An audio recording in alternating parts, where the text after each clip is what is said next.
Praise the lord. Good morning. ప్రభువైన యేసుక్రీస్తు శుభనామంలో మీ అందరికీ వందనములు. చిన్న ప్రార్థనతో ఈరోజు దేవుని వాగ్దానాన్ని సుసంతరించుకుందామా? పరిశుద్ధులైన తండ్రి, నీ ఘనమైన శ్రేష్టమైన నామాన్ని బట్టి మీకు వందనాలు ప్రభువా. ఉదయకాల సమయంలో మాతో మాట్లాడండి అయ్యా. తెరవబడిన హృదయాలు మాకు దయచేయండి.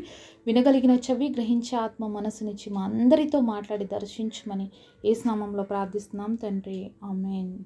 ఈరోజు దేవుని వాగ్దానము యెషయా గ్రంథము 43వ అధ్యాయం 1వ వచనం. నేను నిన్ను విమోచించి ఉన్నాను, భయపడకుము. Isaiah chapter 43 verse 1. Fear not, for I have redeemed thee. దేవుడు ఇచ్చినటువంటి అద్భుతమైన వాగ్దానం మనందరి జీవితంలో నెరవేర్చబడును గాక. ఆమేన్. ఎంత అద్భుతమైన మాట కదండి. మరి దేవుడు మనల్ని విమోచించి ఉన్నాడు. మరి యేసు ప్రభు ఈ లోకానికి రావడానికి రీజనే ఇదండి, మనల్ని కూడా విమోచించడానికి. ఎక్కడి నుంచి విమోచించాడు? పాపపు బానిసత్వంలో నుంచి, సాతాను బంధకాల నుంచి దేవుడు మనల్ని విడిపించి ఉన్నాడు. బైబిల్లో భయపడకు అనే మాట 365 సార్లు రాయబడిందండి. అంటే ప్రతిరోజు కూడా దేవుడు మనతో చెప్తున్న మాట ఏంటి తెలుసా? భయపడకుము.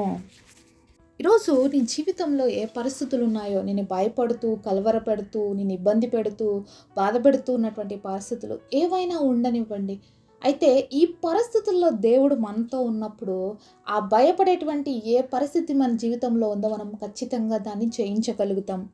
ఎందుకంటే మన దేవుడు జయ జీవితాన్ని ఇచ్చాడు.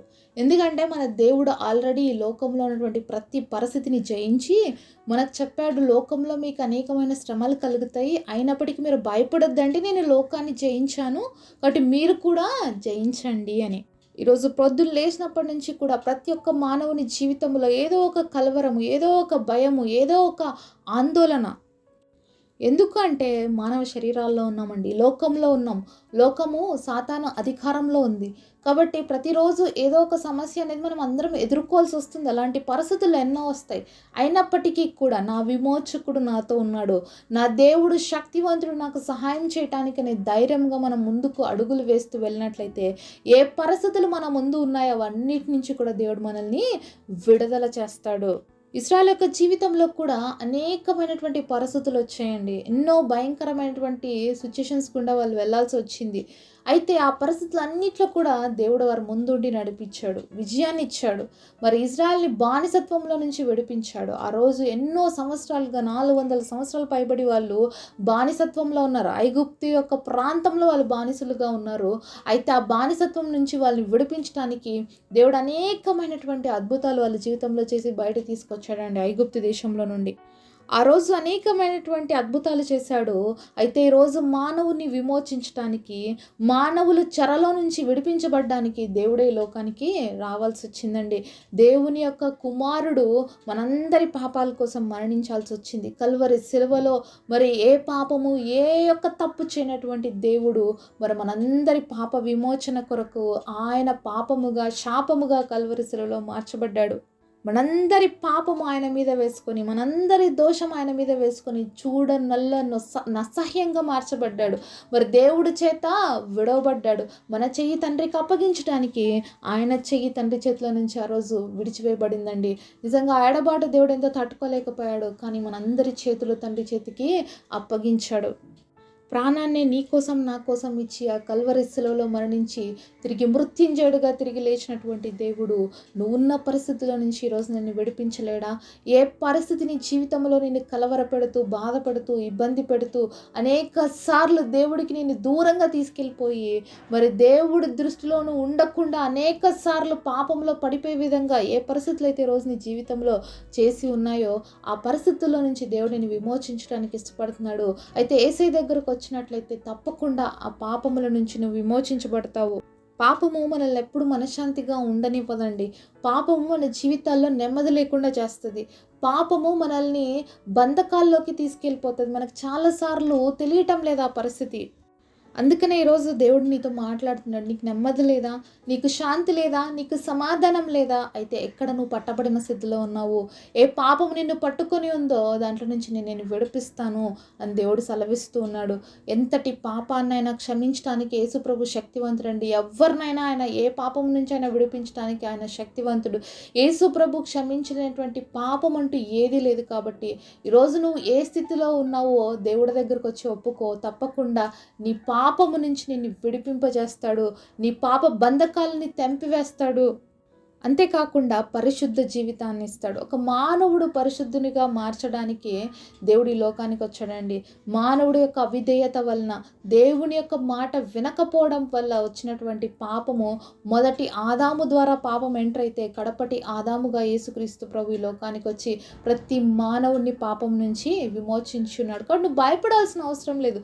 సాతాను చెప్పే మాటలు విని కలవరపడాల్సిన అవసరం లేదు. ఎందుకంటే మన విమోచకుడు పరిశుద్ధుడైన దేవుడు, శక్తివంతుడైన దేవుడు. నువ్వు ఏ స్థితిలో నుంచైనా కూడా నిన్ను బయటకు తీసుకురాగలిగినటువంటి దేవుడు. ఎన్నో పరిస్థితులు మన జీవితంలో ఉండొచ్చు, ఎన్నో క్వశ్చన్ మార్క్స్ ఉండొచ్చు మన జీవితంలో. ప్రతి క్వశ్చన్ మార్క్కి దేవుడి దగ్గర ఆన్సర్ ఉందండి. అంతేకాదు ప్రతి ఒక్క కీకి లాక్కి కీ ఏ విధంగా ఉంటుందో ప్రతి ఒక్క ప్రాబ్లంకి దేవుడి దగ్గర సొల్యూషన్ ఉంది. ప్రతి ఒక్క ఇబ్బందికి ఆయన విడిపించడానికి శక్తివంతుడైనటువంటి దేవుడు అండి. కాబట్టి ఏ సమస్య అయినా కూడా విడిపించడానికి ఆయన శక్తివంతుడని మనం తెలుసుకోగలిగితే, సమస్యతో మనం మాట్లాడగలిగితే, మన దేవుడు ఎంత శక్తివంతుడో చెప్పగలిగితే మనం భయపడాల్సిన అవసరం లేదు. ఈరోజు మనం ఎందుకు భయపడుతున్నాం తెలుసా? ఎందుకు కలవరపడుతున్నామో తెలుసా? మన పక్షంగా ఉన్నటువంటి దేవుడి యొక్క శక్తి మనం చాలాసార్లు గ్రహించలేకపోతున్నాము. సాతాను చెప్పే మాటలు వింటున్నాం. నీ వల్ల అవ్వదులే, ఇది నువ్వు చెయ్యలేవులే, నువ్వు ఇంతేలే, నీ బ్రతుకు ఇంతేలే, నీ జీవితం ఇంతేలే, ఇది జరగదు, ఎందుకంటే పరిస్థితులు చాలా కష్టంగా ఉన్నాయి, ఇది అవ్వదు ఇంకా అంతే అని సాతాను నిన్ను భ్రమ పెడుతున్నాడేమో. కానీ దేవుడు చెప్తున్నాడు, ఏ పరిస్థితి అయినా సరే నేను నీకు సహాయం చేస్తాను, నేను నీకు విడుదలనిస్తాను, నీకు జయ జీవితాన్ని ఇస్తాను. ఎవ్వరు చేయలేవన్నా నువ్వు చేయగలుగుతావు, ఎందుకంటే నేను నీ పక్షంగా ఉన్నానని దేవుడు చెప్తున్నాడు.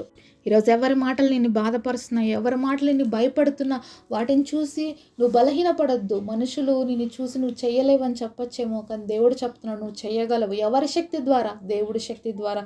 నువ్వు ఈ విషయంలో నష్టపోతావని ఎవరన్నా చెప్తున్నారేమో, నువ్వు తప్పుడు నిర్ణయాలు తీసుకున్నావు కాబట్టి నీ జీవితం ఇంకా ఇంతే అని చెప్తున్నారేమో, లేకపోతే నువ్వు ఈ పాపంలో పట్టబడి ఉన్నావు కాబట్టి నీ జీవితం వేస్ట్ అయిపోయింది, ఇంక నీ బ్రతుకు ఇంతే, ఇంక నువ్వు మారవు అని నీకు చెప్తున్నారేమో. ఇవన్నిటిని వింటూ నువ్వు భయపడిపోతున్నావేమో, లేకపోతే ఏదైనా రోగాన్ని బట్టి నువ్వు భయపడుతున్నావేమో, నీకున్నటువంటి ఫెయిల్యూర్స్ బట్టి నువ్వు బాధపడుతూ భయపడుతూ కృంగిన స్థితిలో ఉన్నావేమో.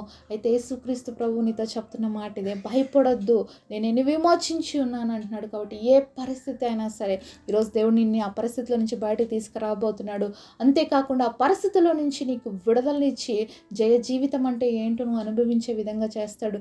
ఎక్కడైతే నువ్వు కృంగిపోయి పడిపోయినావో, ఎక్కడ నిన్ను అందరూ చేతగాని వాళ్ళు అని చెప్పి నేను మాట్లాడినారో అక్కడే దేవుడి నామానికి నీ ద్వారా ఘనత మహిమ తెచ్చుకోబోతున్నాడు. అక్కడే గొప్ప ఆశ్చర్య కార్యాలు చేసి నిన్ను గొప్పగా దేవుడి నామానికి మహిమకరంగా నిలబెట్టబోతున్నాడు. నువ్వు ఎవరైనా సరే నువ్వు యేసు ప్రభుని అంగీకరించినట్లయితే నీ జీవితం మార్చబడుతుంది, నీ బ్రతుకు మార్చబడుతుంది, జయ జీవితాన్ని నువ్వు జీవించగలుగుతావు.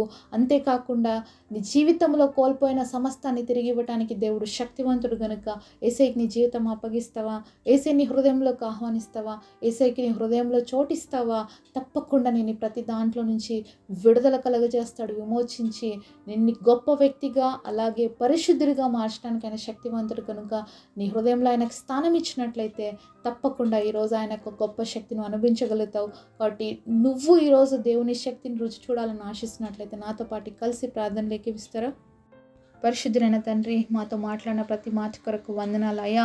భయపడకమో నేను విమోచించును అని చెప్పావు తండ్రి. ఈరోజు ఎవరు ఏ పరిస్థితిలో ఉండి భయపడిపోతున్నారో నేను ఆ సాతాను మాటల చేత కృంగి వారు అలాగే ప్రభువా నీరసించిపోయిన స్థితిలో ఎవరైతే ఉన్నారో వాళ్ళు లేవనెత్తండి అయ్యా. నీవు ఉన్నావు అన్న ధైర్యం, నీవు ఉన్నావు అన్న భరోసా ప్రతి ఒక్కరూ కలిగి జీవించడానికి, నేను అద్భుతమైనటువంటి మీ యొక్క శక్తిని రుచి చూడడానికి, నీ గొప్ప కార్యాలు చూడడానికి ప్రతి ఒక్క బిడ్డ జీవితాన్ని ఆశీర్వదించి గొప్ప వాగ్దానం నెరవేర్చమని నజరేయుడైన యేసు నామములో ప్రార్థిస్తున్నాం తండ్రి, ఆమేన్.